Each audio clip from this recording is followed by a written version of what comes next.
You have no idea how excited I am to finally get to talk about this movie. Whisper of the Heart is a 1995 animated film released by Studio Ghibli, directed by Yoshifumi Kondo, with screenplay by Hayao Miyazaki.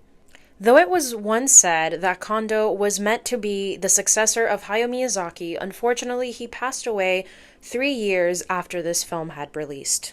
But truly, you can just tell by watching it that Kondo really put his heart into this movie and it really made a difference. Since I'm honestly not really good at recapping the plot summaries of movies, I'm going to read you the plot summary that's provided on the Rotten Tomatoes website. Based on the manga with the same title, this animated film follows Shizuku, an inquisitive young girl and a voracious reader, who longs to be a writer when she grows up. One day, she notices that all of her library books have previously been taken out by one Seiji Amasawa. Amid chasing after a large cat, befriending an eccentric antiques dealer, and writing her first novel, Shizuku aims to find this mysterious boy who may well be her soulmate.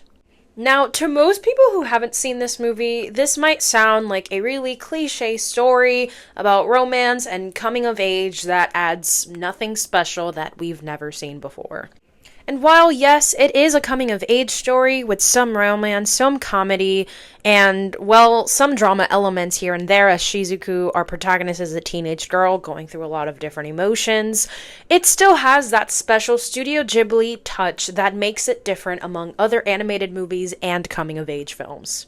And as surprising as it may sound, this year was the very first time I got to properly sit down and watch this movie for myself. And my thoughts on it, I really love this movie.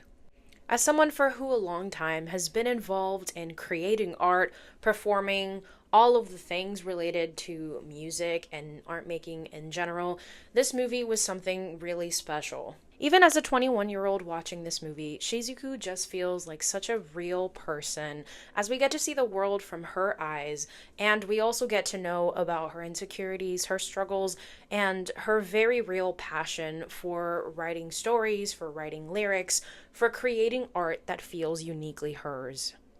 And while, yes, I do think the romance between Shizuku and Seiji is still a fairly big part of the story, I don't think it's the heart of the story, as majority of the film we're following Shizuku and all the adventures that she's going through to truly find how to express herself and all these thoughts that she has, all these things that she wants to accomplish.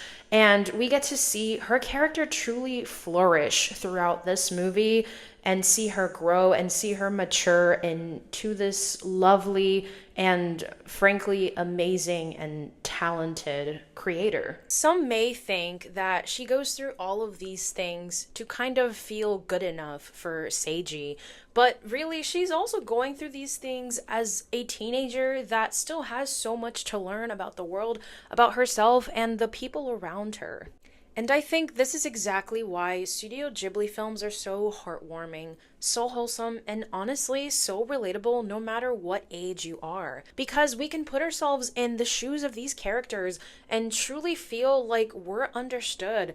To truly feel as if we're being represented in these films, these movies that can sometimes be so fantastical and so out of this world, but still feel like that's us on the screen. And in my honest opinion, that is such a hard thing to accomplish with animated movies, as the audience, we do have to suspend our disbelief a bit, but we still get to immerse ourselves in the worlds of these films. And with Ghibli, they just do it so well that it feels like there is basically no disconnect between us as the audience and what's happening on the screen. Like I had mentioned earlier, Shizuku feels like such a real person. The old man in the antique store feels like someone we might have once met before out on the street or in school or at home. Seiji feels like a very real person. That fat cat is just so darn cute, and I've seen so many like it, but Ghibli is just so good at making these animals and creatures so darn cute. But all that said, the main point that I'm trying to get at is that Whisper of the Heart is not only an incredibly wholesome and just feel good movie to watch, It is a great movie for any creative, any content creator, any artist, any musician, any type of craft that you are invested in. You need to watch this movie. Because in a world where we feel so many times that we're not good enough and that there are people out there that are so much better at us than our craft, this movie reminds us what it means to truly make art and to fulfill our passions for ourselves and truly realize the potential that we have to keep growing and to keep improving in what we love to do. And that no matter who we are, no matter what we've been through, we are seen by others. And we aren't alone in our struggles because there are other people who have gone through similar experiences and are there for us to reach out to. Honestly, even if you're just a lover of animated movies and of everything Studio Ghibli related, if you haven't yet checked out this movie, please do so whenever you are able. It is just such a beautiful film that I cannot get enough of. And I hope to be able to talk about it a lot more very soon in the future. And if you need another reason to watch this movie, it literally includes a Japanese cover of Country Roads, and it doesn't feel like something to laugh at. It is genuinely really cute and heartwarming.